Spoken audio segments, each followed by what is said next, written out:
I'm Mary, wife of Clopas, and Jesus' aunt. My women friends and relatives felt bad that we didn't get to properly prepare Jesus' body for the grave on the day he died. Our Sabbath, or holy day, started at sunset, and we couldn't be with the body that day. As soon as we could, at sunrise on the third day, I went with Mary Magdalene and some other women to Jesus' tomb. But when we arrived, we saw that the stone that covered the opening of the tomb was rolled away, and we saw an angel sitting there. He talked to us. Do not be afraid, for I know that you seek Jesus, who was crucified. He is not here, for he has risen, as he said. Come, see the place where he lay, then go quickly and tell his disciples that he has risen from the dead. So we turned to run away, scared and happy at the same time. And then we saw Jesus, alive! We were so happy. We fell down and grabbed his feet and worshiped him. We were crying and laughing at the same time. It was such incredible good news. Jesus had died. We know because we watched him at the cross when we saw Joseph bury him.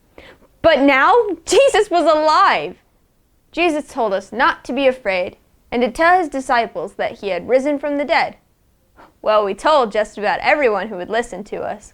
In fact, we're still telling people. We say, Christ is risen, and they answer back, he has risen indeed. Alleluia. Hi, I have a really great activity that you and your family can do together to help you remember about the resurrection of Jesus. And the recipe that we have for you today is resurrection rolls. For the resurrection rolls, you are going to need a can of crescent rolls, some marshmallows, a bowl of water, a bowl of cinnamon and sugar, and of course a baking pan and an oven. You may also want parchment paper or spray oil to spray your pan down before you start.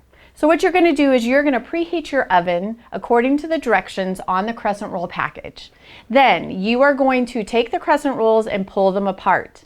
Now this kind of reminds me of the cloth that they used to wrap Jesus' body in when he was being prepared for burial. You're going to take a marshmallow, which is white and reminds us of how Jesus was sinless and pure and clean. And you're going to dip that marshmallow into the water, just like Jesus' body was anointed with oil. And then you're going to take that marshmallow and dip it into the cinnamon and sugar, roll it around. The cinnamon and sugar reminds us of the spices that they used when they prepared Jesus' body for burial. Then you're going to take your marshmallow and put it in your crescent roll, and you're going to roll it up just like they wrapped Jesus' body in the cloths. Fold the ends over and pinch them shut. And then continue to do that with all of the rest of the crescent rolls in your package. Then you're going to take your pan and put it in the oven, which is kind of like putting Jesus' body in the tomb. And you're going to bake it for the amount of time recommended on your crescent roll package. Then, while you are waiting for your resurrection rolls to bake, I would like for you and your family to read John 20, verses 1 through 18 together.